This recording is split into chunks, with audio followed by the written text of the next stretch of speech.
Hello and welcome to another episode of Global Tantrum, the show where two international relations PhDs explain the post-war era to you and hopefully also to ourselves, or maybe the opposite order of that. I am your host, Steve Pally. With me, as always, is my co-host, Professor Galen Jackson. Galen, what's the latest? How are you doing? All right, man. Semester's up and running, so my time has become a lot less, but I suppose I should do the job they pay me to do. What's up with you? I don't know. I feel like this falls under the broad purview of education, what we're doing here. So, it's 21st century. This is what we do. We hop on a pod and drop knowledge. Cool. Maybe they'll give me a course release. Yeah, exactly. Probably not. Definitely not. Yeah. Anyway, the knowledge we're dropping today, Galen, is about chips. And by that, I do not mean Doritos. I do not mean fish and chips. I do not mean stone chips from a quarry. I mean semiconductors, computer chips, right? And these are super important for a variety of different reasons. The most recent important reason is that you need these cutting edge chips to train AI models, which, if you're reading the news, are apparently eating the entire American economy for breakfast, lunch, and dinner, including potentially my job. Who knows? But that's a All, all, story for another time. all of our jobs Yeah, potentially, right? very possibly leaving us in a utopia where we all become philosopher kings. That's what I assume is going to happen. But before Some, we get there, something tells me it won't end that well or that smoothly, but yeah, probably not. It's rarely the best case or the worst case. It's usually somewhere in the middle. But suffice it to say, this is a big deal. It's been a big deal for decades, including from the Cold War. And we wanted to talk about it because, hey, it's in the news. It's topical. The Trump administration has started to open up export controls in a limited fashion and sell cutting edge chip technology to China.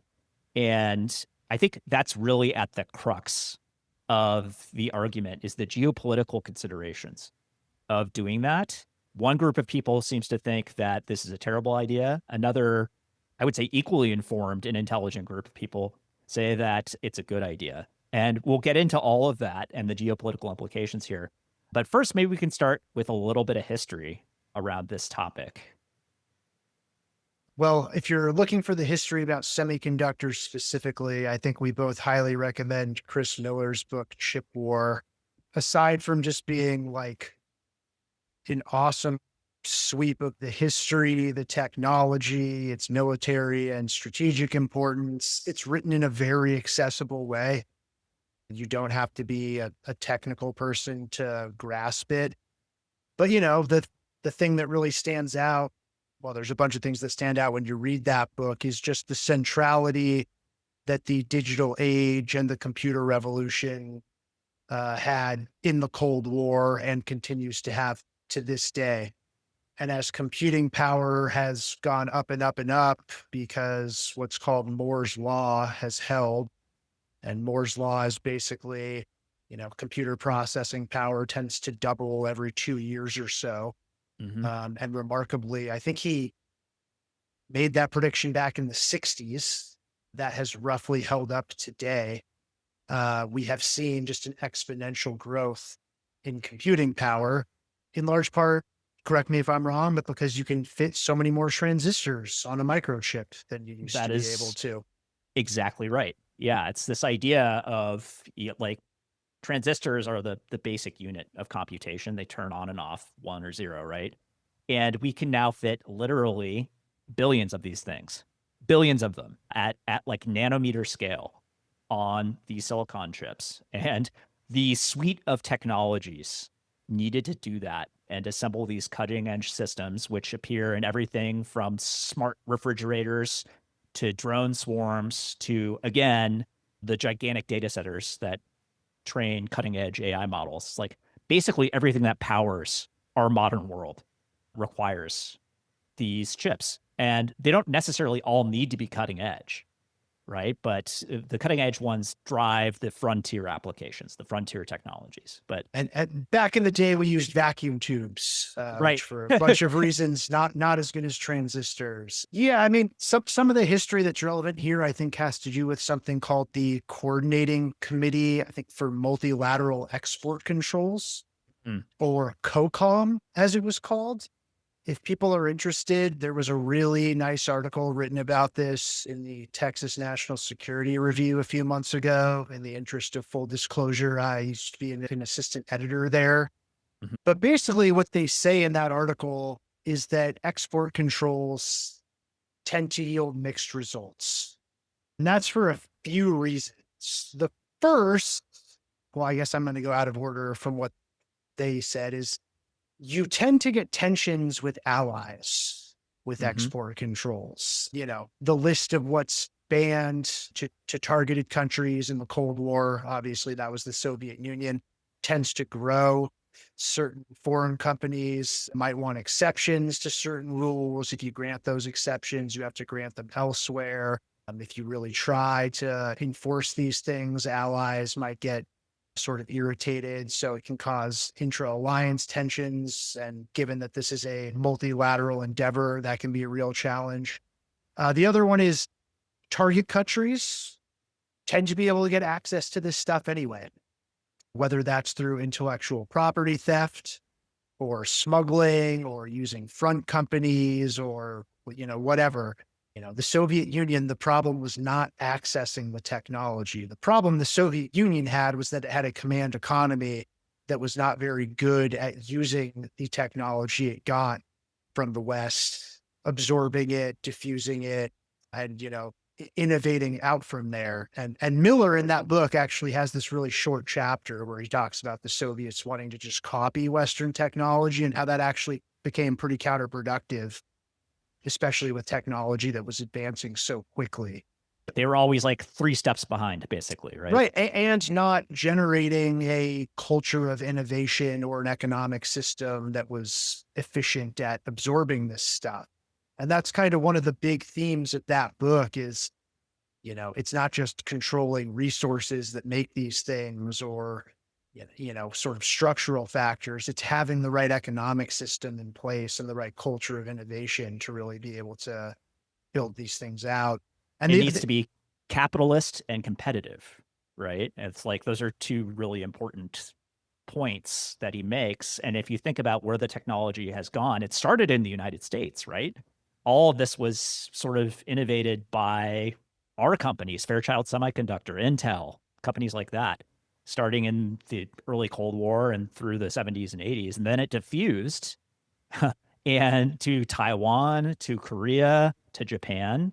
And those companies actually, or those countries and companies in them actually started to out innovate and out compete our American countries, but or our American companies like Intel. But I'm getting ahead of myself. Please continue. Well, so the last reason in that Linden and Maston-Duno article in Texas National Security Review, and my apologies if I didn't mention that those were the authors yet. The last thing that they identify in that piece is just enforcement. Hmm? If you have a really long list of different things that are banned by these controls, just enforcing those controls becomes a challenge in and of itself. Another example I think of in this respect is things like nuclear technology. Mm-hmm. You have things like the AQ-Con network, that's a black market, but even something like the Nuclear Suppliers Group, the NSG, which is sort of a scheme to um, prevent sensitive nuclear technologies from diffusing. Easier said than done. Some of these things have legitimate dual use purposes. Some countries like West Germany had all this nuclear expertise and they needed access to markets. So they built reactors.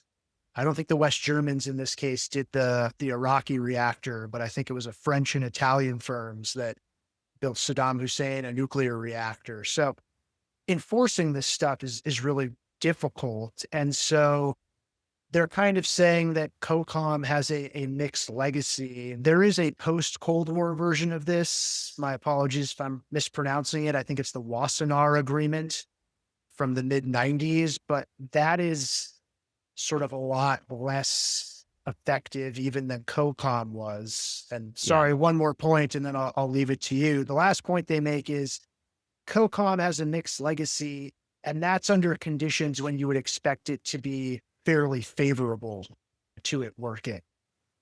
Lyndon Maston-Duno in that article say, look, today China is equally, if not more adept at getting this technology via either legal or illegal means. Obviously, tensions between the US and its allies are more widespread than they used to be, and there's less Yeah. of a unifying threat than the Soviet Union was. And China is so central to the global economy now that you're unlikely to get as much buy-in from partnered countries. So, you know, the article, I should say, since it nicely encapsulates all of this, see if I can find it. It's called Hard Then, Harder Now. So, for the history Yeah. of the export controls, but I'll leave it at that for now.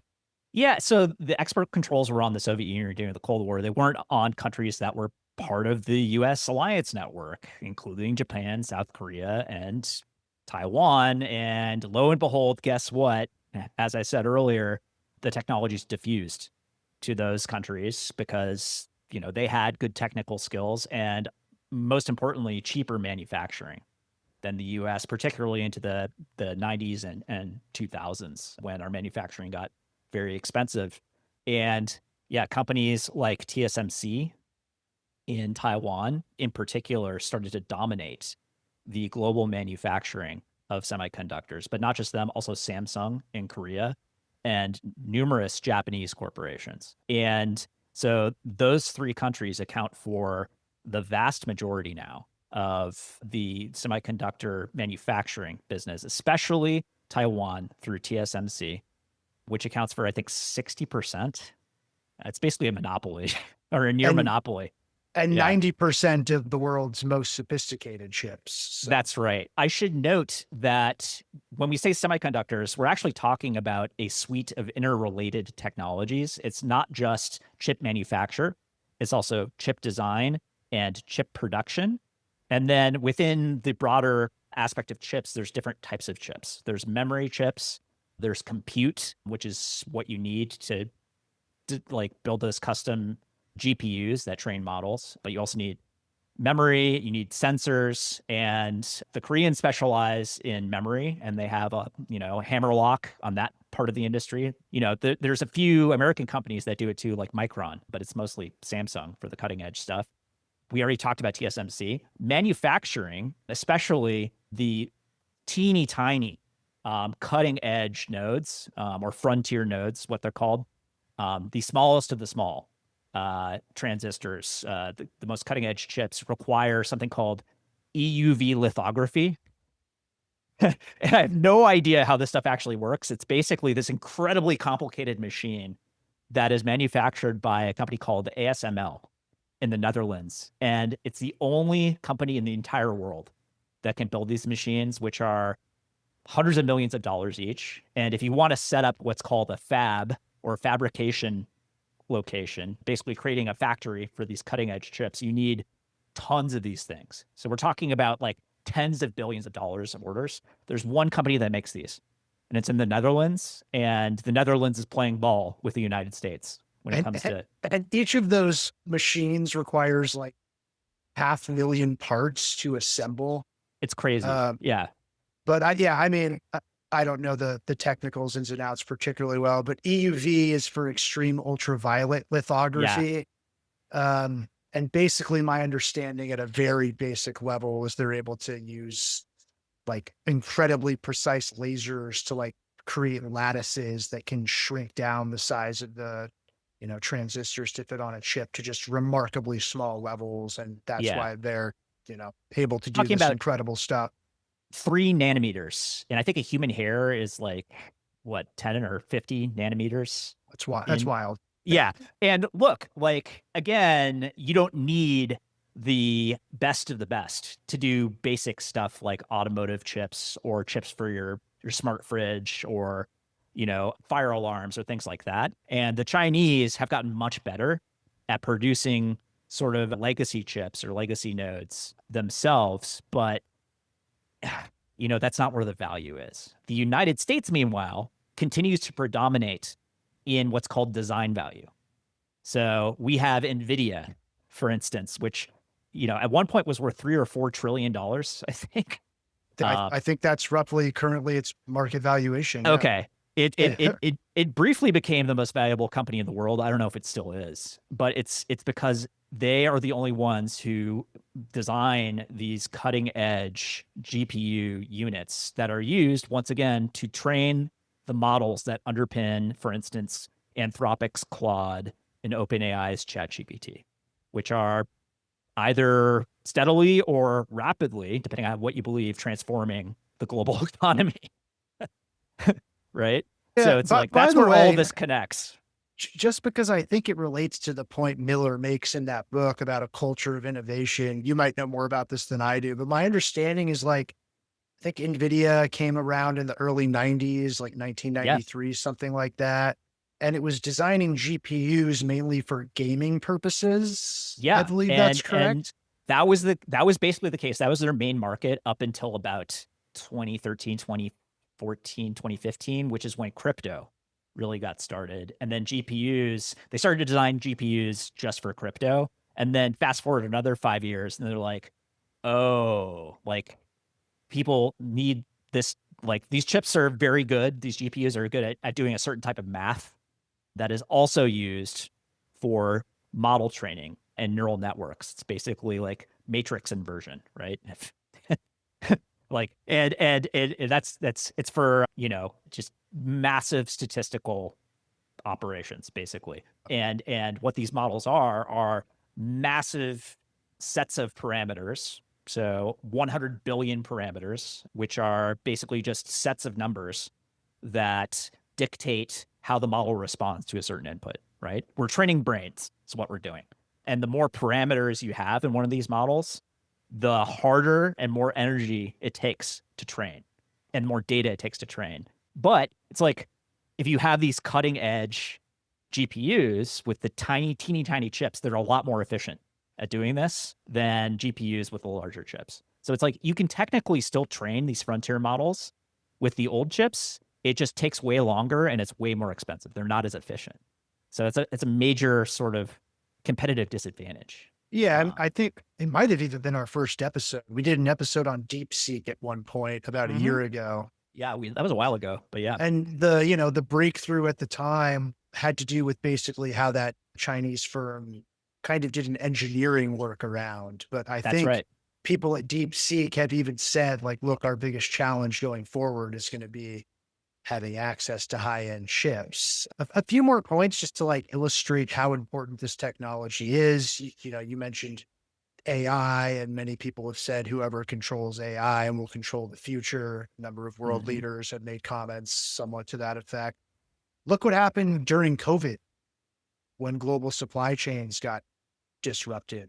Um, Especially you toilet paper, from what I'm remembering. know. But That's true as well. But, like there are comparisons made now to how energy resources, particularly oil, how central that was during the Cold War competition. One thing, again, Miller talks about in that book is, once ships got good enough, that really did help revolutionize warfare in some important ways. yeah, This was what precision strike, right? correct precision guided munitions, PGMs, right? This was like the Yeah. US offset strategy, particularly after Vietnam, when there was an aversion to using lots of troops. This really paid off, or at least was showcased in the 1991 Persian Gulf War. It was like really the first, high tech example of chips playing a major role in PGMs being a really important factor.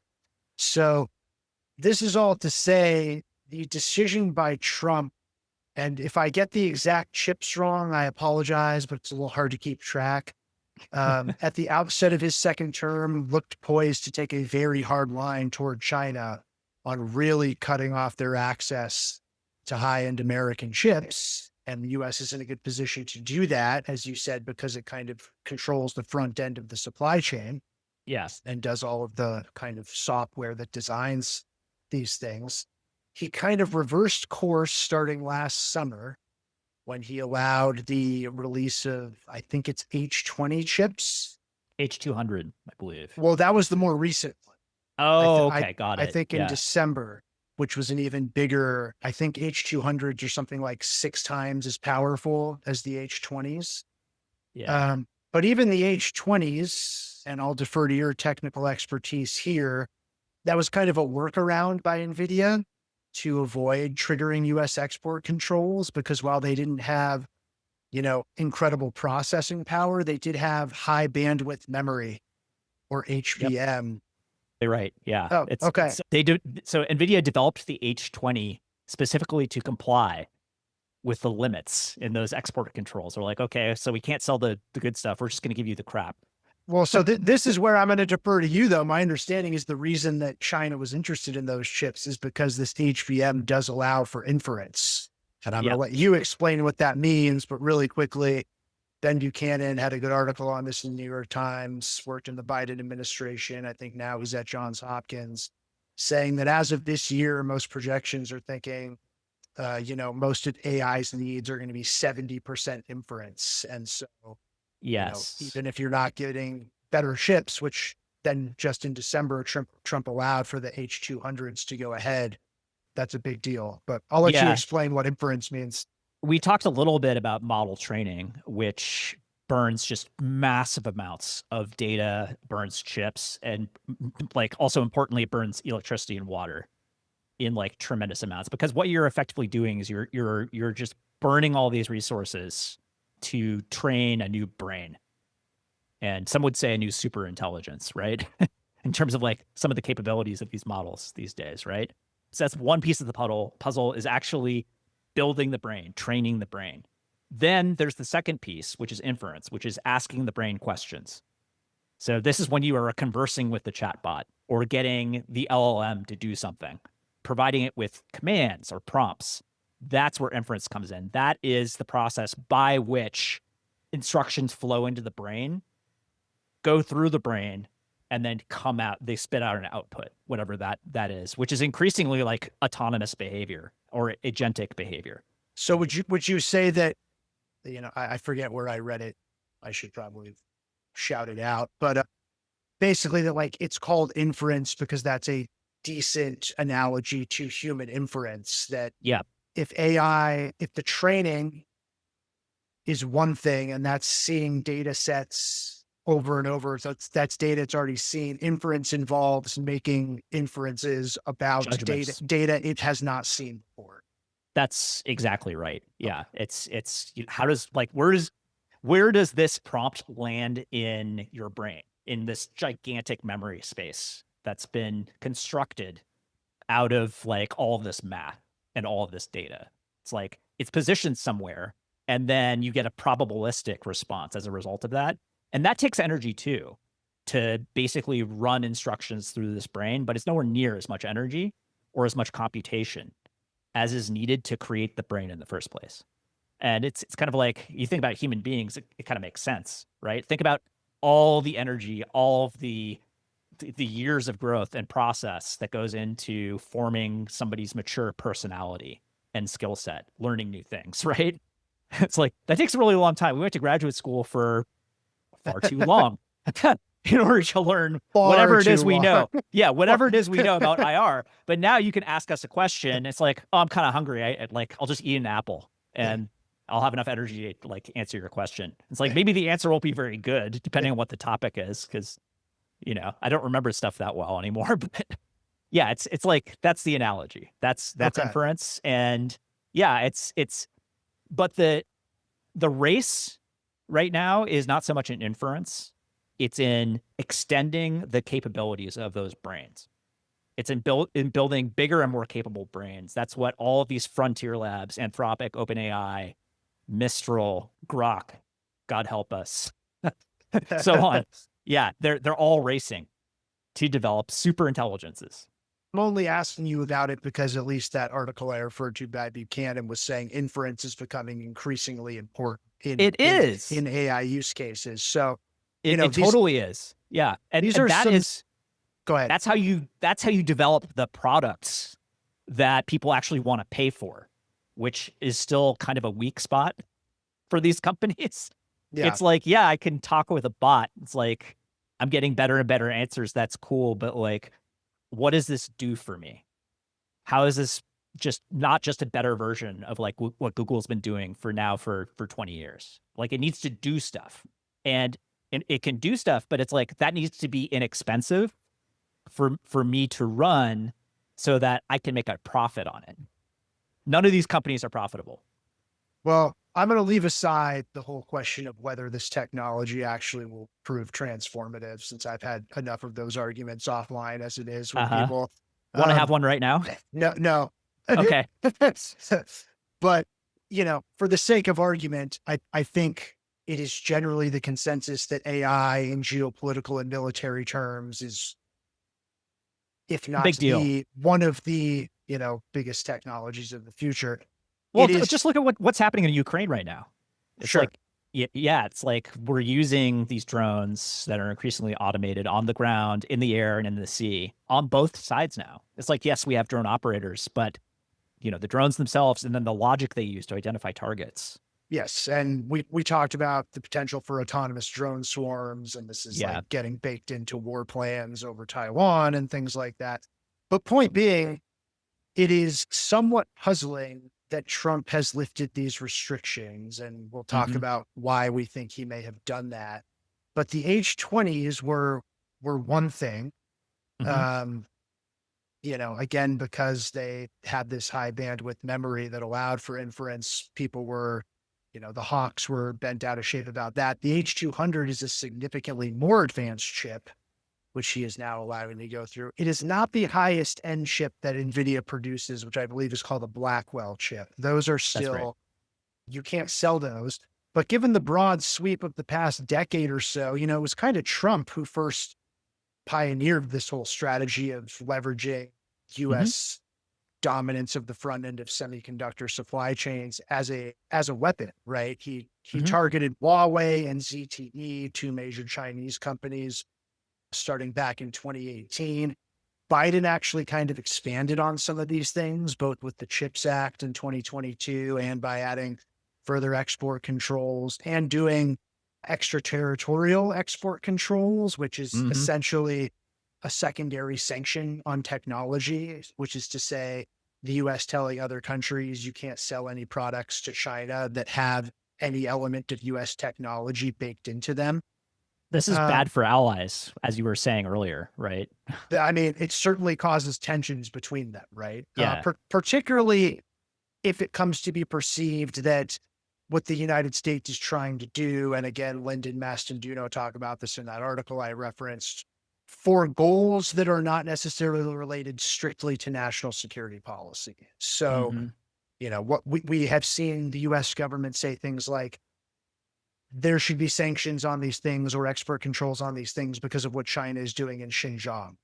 Yep. Now, maybe you agree with that and you think that that's a legitimate reason to restrict these things, but allies tend to get bent out of shape when you start expanding the justifications for restricting these sorts of controls.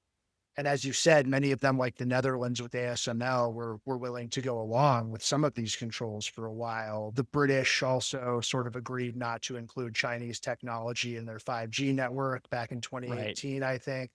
Um, so it is quite surprising that Trump has backtracked on this pretty significantly in the last few months. Mm.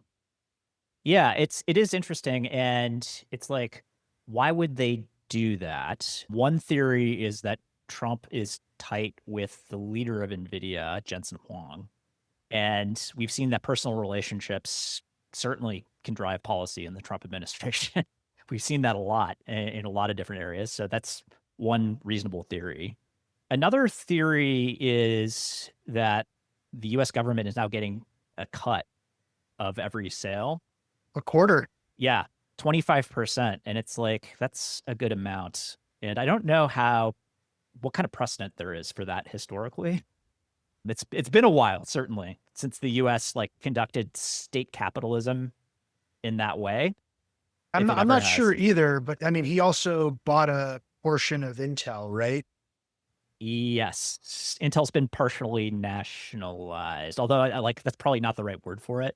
Yeah. Um, but yeah, Intel is it's like partially now like a United States concern. And Intel has fallen from great heights. And, it's kind of like one of the last American fully vertically integrated chip companies. And it used to dominate this business in the 80s, 90s, and even the 2000s, but now it's fallen on hard times and it can't really produce stuff anymore. So it's like it's being backstopped by the US government because this is a matter of national security. It's a critical supply chain. So we're, Similar story to rare earth minerals, by the way. yeah, that Yeah. very similar. A third theory, which I think makes a lot of sense, is that the Chinese now have leverage. Speaking of rare earths, and they hit us with that baseball bat in 2025. We really didn't like it very much. We thought they would back down. Instead, they punched back in a way that really hurt.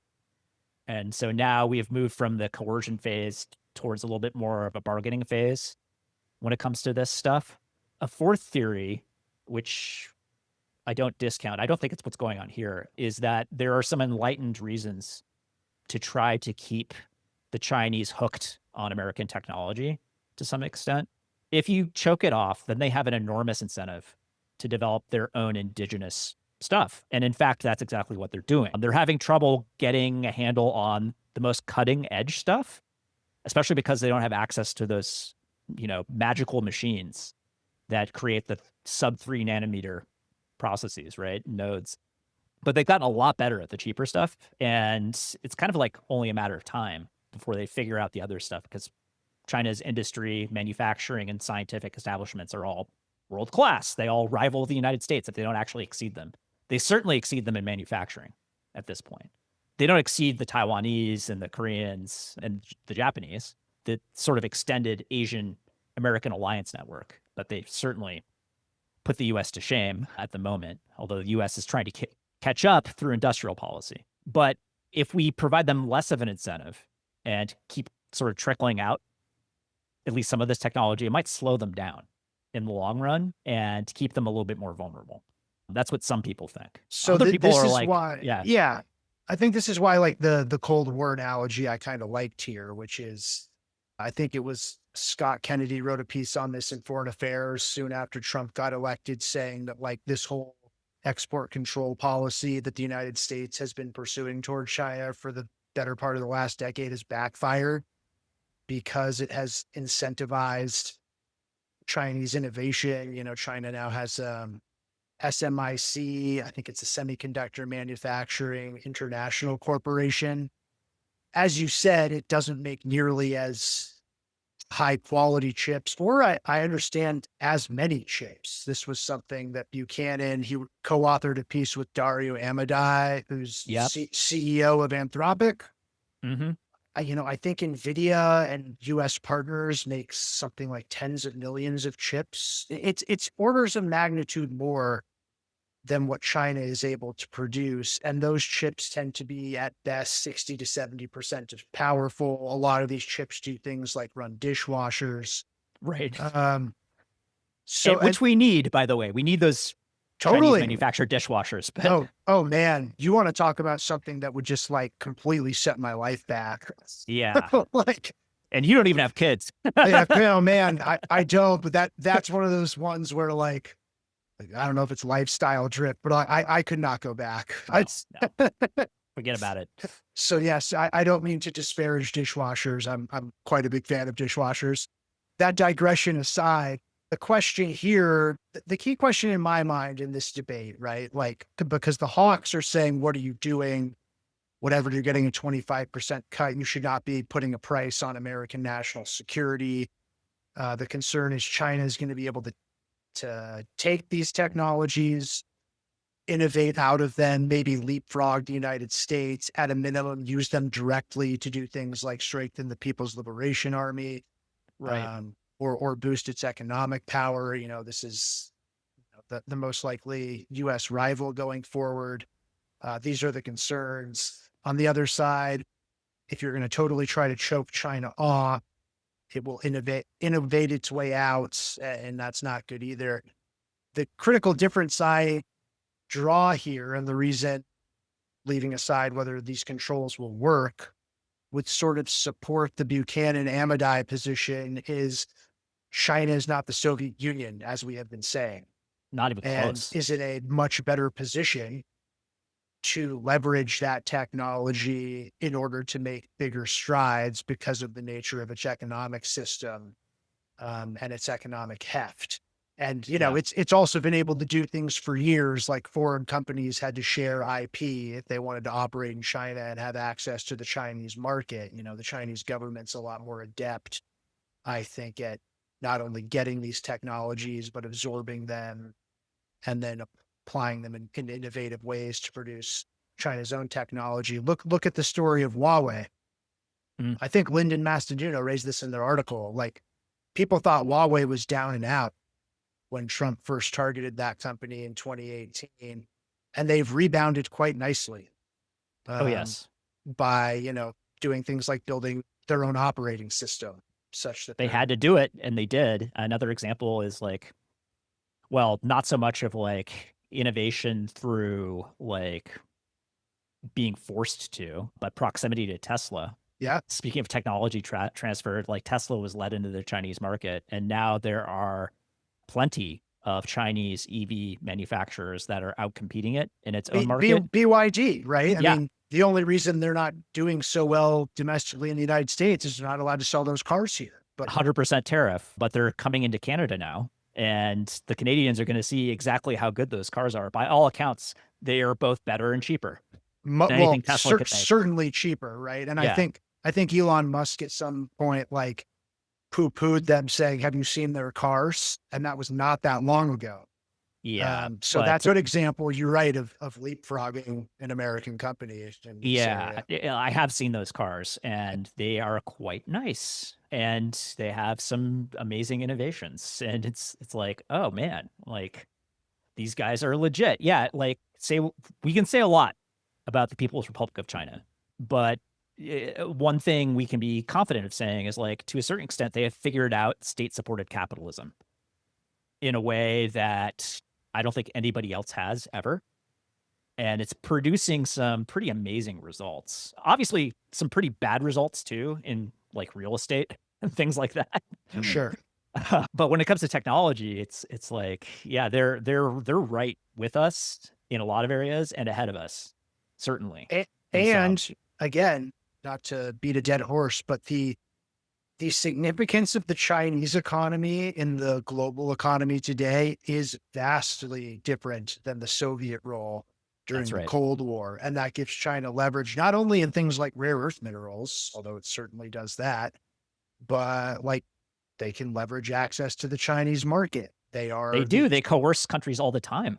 And the top trading partner of many countries, right? yeah, Like the threat is not seen as unifying as the Soviet threat was during the Cold War for much of the world. And so that makes coordinating these export controls more difficult as well. The other thing I would say is I think it's telling that even though Xi Jinping has said he would like to wean China off American technology, when it was announced that Trump was going to let these H-20s and H-200s go through, that countries like Alibaba and ByteDance and Tencent were like, great.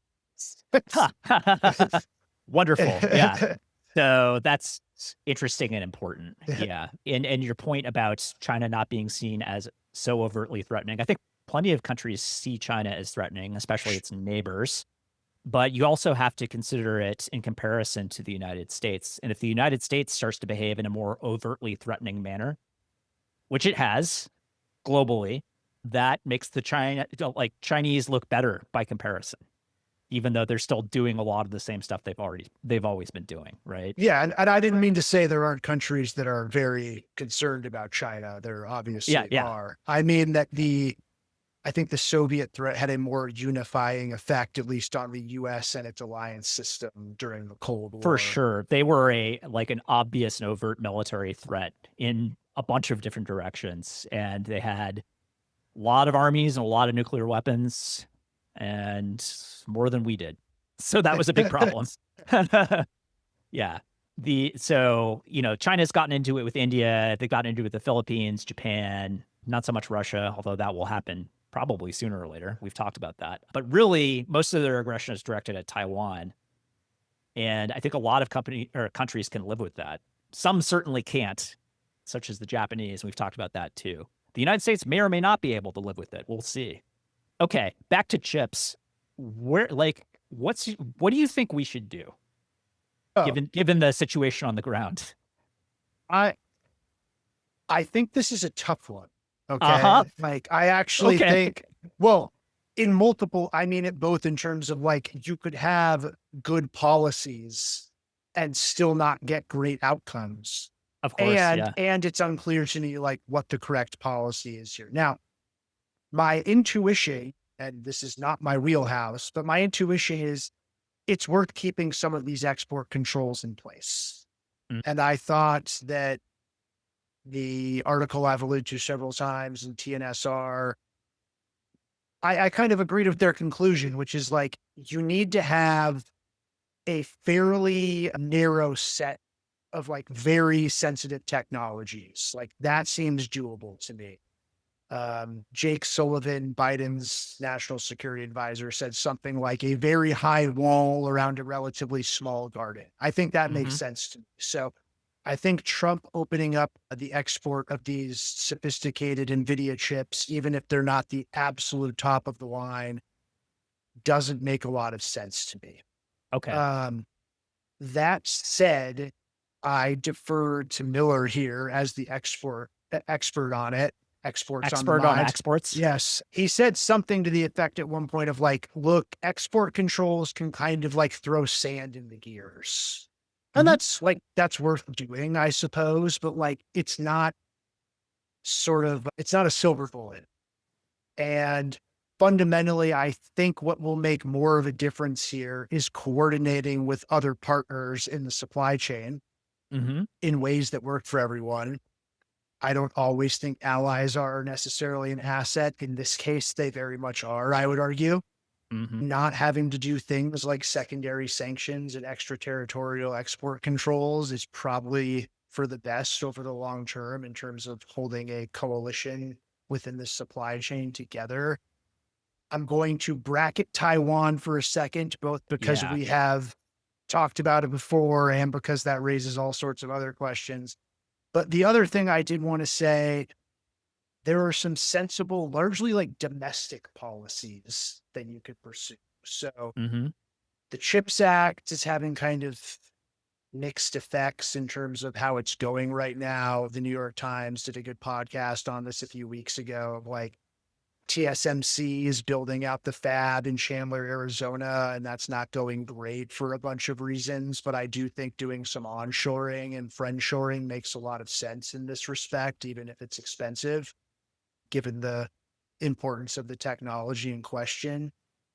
And then just like stop with the own goals, right? So like we should be inviting highly sophisticated, like very smart, talented people with scientific expertise to come to the country. Like that seems like a no-brainer. The United States has benefited from that in any number of areas, right? Like think of the Manhattan Project. We should not For be its trying, entire history, yes. yes, like should not be pushing away, the best brains in the world. So that seems like an own goal. Again, like needlessly bullying allies. I think, as we spoke about in our Greenland episode, the US could have gotten everything that it kind of wants without having to take the approach that it did in that case.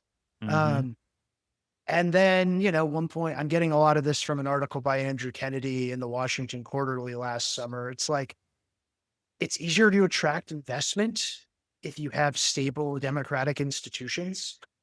Yeah. So like these are all like pretty basic domestic policies that I think would go a very long way. And sure, if you want to like include some very targeted export controls on the highest, most sensitive technologies, I think I'm for that. I just don't think it's a panacea. And you're probably better off competing by doubling down on these other policies the United States has traditionally pursued, but seems determined to jettison now. Right. Basically becoming more competitive Yeah. instead of anti-competitive. That makes sense. I'm gonna try to sketch out an argument for the other side. Yeah. I would look, I'm open to it. Yeah. I'm not totally closed off to the idea that like sharing this technology decreases the other side's incentive to innovate. So I'm all Yeah. ears. Yeah. So I think that, well, like you kind of adopted a middle position, and there's two sort of polar positions besides that. One is we should open it up and just sell it to them. The other is we should close it down completely and not sell Right. them anything ever. And I think both have merits. I think that just selling it to them means that NVIDIA gets bigger and better and stronger. And that is a major, major American asset, right? TSMC is not an American asset, it's a Taiwanese asset, but it might as well be American. TSMC is building stuff in Arizona, its own fab right now. It's never going to be as big as what's in Taipei or around Taipei, but it's like that's going to be an American asset. And I think the Taiwanese very intelligently, in my opinion, are like still restricting the very best stuff they make to That is Taiwan, right? correct. Yeah, Because this is their silicon I shield. was just gonna do Silicon Shield. So we both did the rabbit ears for those who are listening and not watching. The Silicon Shield, yeah, it's like if the Chinese invade, they might break TSMC, which is obviously not all of the value of Taiwan, but it is the crown jewel, right? So on the one hand, we develop these crown jewels for the US and its allies. On the other hand, the Chinese have much less reason to try to figure things out or to figure out workarounds or loopholes, which they're good at and which they're currently doing. And it's really only a matter of time that they're gonna like catch up to us. The question is like how much time, right? And how can we slow them down the best? Because like they are a near peer competitor, and frankly, they're giving everything the United States can handle, basically across every arena of geopolitical competition. This is arguably one of the most important, if not the most important. So we got to get it right. We got to try to slow them down somehow. The other way of doing that is like closing them off completely. So they get nothing and they have to do everything themselves. And it's like that could slow them down too, right? The middle path, it's like, I don't know, where do the curves cross, right? That's really the main consideration to me. And I don't know the answer. And I don't know that anybody else has the answer too. But like that's what we should be thinking about. It's like we're on a clock of some kind. And we have to try to make sure that the curves never cross. I don't know that that's realistic anymore. I don't know that it's realistic to make sure that China never catches up to us and we accelerate away from them at this point. But we have to try to delay that.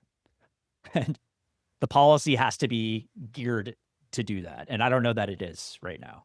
Well, I mean, now we're getting more broadly to the whole decoupling issue, right? Like, Yes. is the ultimate goal to return to something like a Cold War international economy where you have like distinct economic spheres or closed off economic spheres? Yep. Given the role China plays today, I'm not sure that that's possible, even if you think it is desirable. And by the way, if you do think it is possible and desirable, I don't really see an alternative to working with allies. And Mm-hmm. leaving aside all of the loopholes I mentioned when it comes to export control regimes, like if you're for that and you think that that's better than nothing, like guess what? The United States certainly controls key portions of the supply chain. It does not control the entire supply chain. Exactly. We have to work with allies. Like we have to work with the Netherlands. We don't have those machines. We don't have ASML. We never will. We don't have TSMC. Like we're getting little bits and pieces of it, but we're never going to have the mothership. So we like at absolute minimum, and we're never going to have Samsung too. Samsung's building in, I think, Texas, but like the mothership's in Seoul, man. It's like at a minimum, we need Taiwan, South Korea, and the Netherlands. And this gets back to the whole idea of weaponized interdependence, which we've talked about. And as we discussed, and as Farrell and Newman write in all of their pieces, it's like, okay, like if you want to play hardball and you're the United States and you want to impose export controls on anything that uses US technology, and eventually other countries in the supply chain get fed up with that and want to do business with China, they're going to come up with workarounds and they're going to come up with their own technology. Yep. And so it becomes a wasting asset. So that's why I am persuaded by this logic of like, you wouldn't sell tanks to your foremost rival, right? Maybe Yep. that's a bad analogy, but like stuff that is very clearly in the national security space whether it's military applications or could help with digital intelligence or what have you. And it's like very clear that that's what it's for, or even some sensitive dual use technology that you think is likely to be leveraged for those purposes. Sure, I think regulating that stuff in conjunction with partners makes a lot of sense, but I don't think that's going to be the ultimate fix or the most important fix. I think it's what you said, which is get back to what the United States has traditionally done well, and that's compete. Compete. Yeah. Instead of anti-compete, whatever it is we're doing now, right? And Mercantilism. unlike oil, right? Like we used the comparison earlier. You know, the US has become less dependent on foreign oil because of things like fracking and the shale Mhm. revolution and horizontal drilling. And leaving aside the environmental effects of all of that, like that has had geopolitical consequences that have largely favored the United States. But what if the United States didn't have any shale oil, right? Like oil is not something that everyone has. In theory, if you have human capital and you've got money, Anybody can do this. anyone Yeah. can do this. Yep. That's exactly right. So it's like the more we try to control it, the more it'll kind of squish through our hands, right? Yeah. To a certain And extent. one other point is I think autarky is generally not achievable, and the countries that have tried to achieve it in the past, things have not gone particularly well for them. No. Um, but like you can think of again very vulnerable points where maybe it makes sense to onshore. So rare earth Mhm. minerals seems like a good one, even if it's Yep. going to cost a lot more money to do those within the United States. Yeah, ironically, as a result of these export control behaviors, like in our direction for rare earths and in Chinese direction for chips, it's likely that within a decade we'll both have both and it'll move on to some other form of competition, right? Yeah, but who knows? For now, we'll leave it there. Yeah. This has been another episode of Global Tantrum. Thanks, Galen. Thanks, man.